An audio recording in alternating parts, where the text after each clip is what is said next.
Hey everyone, it's Vivek here, and today we will discuss a poetry True Beauty by Thomas Carey. Here in this poetry, the poet explains about true love and true lover both. यानी कि यहाँ पे जो poet है वो true beauty यानी कि जो सच्ची सुंदरता है, सच्ची ब्यूटी है, उसके बारे में बताएगा, और जो सच्चा लवर होता है, जो सच्चा प्रेमी है, उसके बारे में बताएगा। वैसे तो पोइट्री बहुत आसान है, लेकिन चलिए देखते हैं।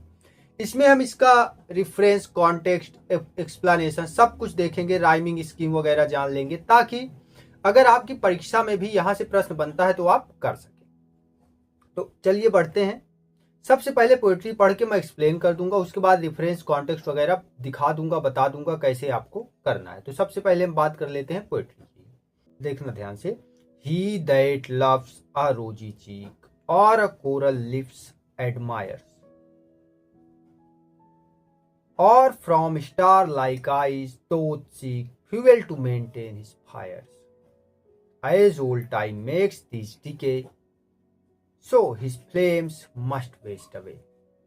तो ये फर्स्ट स्टैंजा जो है, यहाँ पे पोएट बोलता है कि ही दैट्स लव्स अ रोजी चीक, वह जो एक रोजी चीक यानी कि गुलाब की तरह गालों को प्यार करता है, और अ कोरल लिप्स एडमायर्स, या फिर कोरल मूंगे के समान ओठों को एडमायर करता है, प्रशंसा करता है, तारीफ करता है। और from a star like eyes doth seek fuel to maintain his fire, या फिर जो स्टार की तरह आंखें हैं, प्रेमी या प्रेमिका की जो स्टार की तरह आंखें हैं,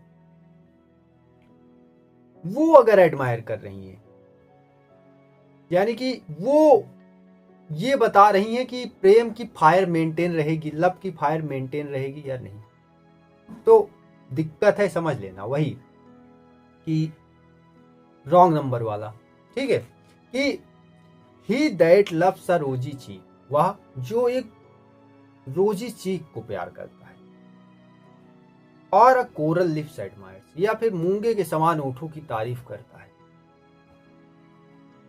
और from star like eyes doth seek fuel to maintain his, या फिर स्टार लाइक आइज, तारों सितारों के समान आंखें चाहिए उसकी लव की फायर को मेंटेन रखने के लिए, यानी कि उसके प्यार को बरकरार रखने के लिए। As old time makes this decay, तो जो ऐसा वाला प्यार है, जो ऐसी वाली सुंदरता है,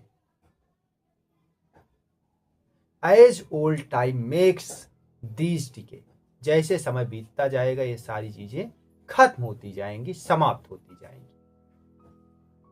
सो his flame must waste away, तो जो उसका फ्लेम है, जो लव का फ्लेम है, जो लव की ज्वाला जल रही है, प्रेम की ज्वाला जल रही है, वो समाप्त हो जाएगी, खत्म हो जाएगी। But I smooth and steadfast mind, second stanza में पोएट क्या डिफाइन करेगा, वो ट्रू ब्यूटी यहां समझ आएगी। पहले में तो उसने बताया कि क्या है, तो समझ लो कि रॉन्ग नंबर है। अब सेकेंड स्टैंजा में ये बताएगा कि क्या चीजें होनी चाहिए। But I smooth and steadfast mind, gentle thoughts and काम desires, hearts with equal love combined, kindle never dying fire.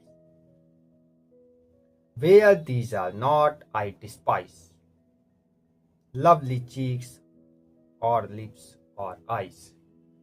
So poet यहाँ पे बताता है कि जो ट्रू लव है या ट्रू लवर है वो कैसा होना चाहिए। But a smooth fast street fast mind, smooth and steadfast mind, यानी कि स्मूथ और स्ट्रीट फास्ट माइंड हो, जेंटल थॉट्स हो, अच्छे विचार हो, काम डिजायर्स हो, यानी कि जो उसकी डिजायर्स है वो शांत हो, ठीक है, वैसा ना हो कि जो है ऐसा वाला कि आओ मिलते हैं, ये वो ऐसा करके ना, ये करते हैं वो करते हैं, यहाँ जाते हैं, वैसा ना हो, शांत हो, और hearts with equal love combined, और दोनों दिलों में बराबर प्यार हो, और एक दूसरे को मोटिवेट कर रहे हो कोई चीज करने के लिए, कुछ पाने के लिए। किंडल नेवर डाइंग फायर्स, तो ऐसा प्यार जो है वो कभी भी खत्म नहीं होता, कभी भी समाप्त नहीं होता। Where these are not I despise, despise means होता है हेट, जहां ये चीजें नहीं है पोएट कहता है कि आई डिस्पाइस, मैं उसे हेट करता हूं, नफरत करता हूं। लवली चीक्स, लिप्स और आईज, अगर ये चीजें नहीं है, क्या नहीं है, स्मूथ स्ट्रीट फास्ट माइंड नहीं है, काम डिजायर्स नहीं है, जेंटल अच्छे विचार नहीं है, जेंटल थॉट्स नहीं है, तो वहां पे ये जो स्टार लाइक आईज हैं, रोजी चीक्स हैं, कोरल लिप्स हैं, ये सब क्या है, बेकार हैं। पोएट बोलता है आई डिस्पाइस, मैं घृणा करता हूं, मैं हेट करता हूं। तो इस तरीके से इसका ये रहा एक्सप्लेनेशन पोएट्री। आई होप समझा होगा आपने। रिफरेंस और कॉन्टेक्स्ट देख लेते हैं। जब आप लिख रहे होंगे ना तो पहले आप रिफरेंस लिखेंगे, फिर कॉन्टेक्स्ट और फिर उसके बाद एक्सप्लेनेशन करेंगे, ठीक है। चलिए तो देख लेते हैं इसका रिफरेंस।